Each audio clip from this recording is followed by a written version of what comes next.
Huwag na huwag ka magdududa kung 10,000 cash out lang yung ilalabas dito. Kasi nga, marami na nakalipat, marami na nakatira. At ang good news, pwede pa ito ipasok sa bank, Pag-ibig at in-house financing. Kami pang bahala mag-process niyan lahat. Meron na ditong amenities, malapit pa sa SM.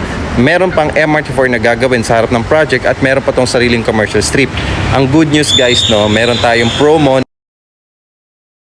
Elevator natin dito, ma'am, no? Hindi po siya napipress basta-basta.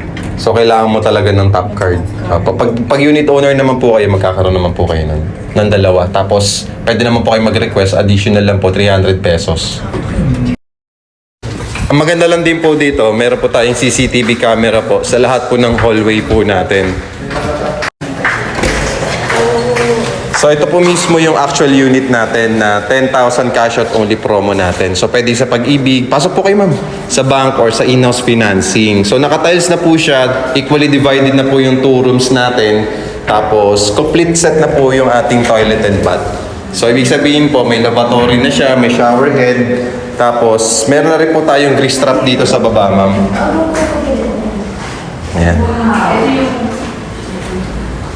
Oh, nice. So ito ma'am, facing amenities to ma'am. Tapos nandun po yung clubhouse natin ma'am, Alpha Mart, coffee shop, tapos outdoor gym, children's playground.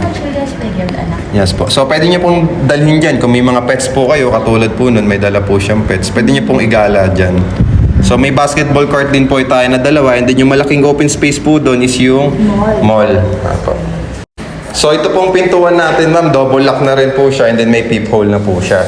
So may abang na rin po tayo dyan for the internet and cable.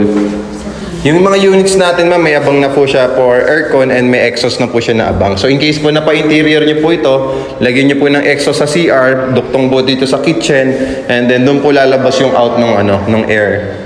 Yan po. So may kasama na rin po siyang window blinds ma'am. Yan. So ito po yung yung outer unit. So same size lang din ito ma'am, 30.60 square meters lang din po siya.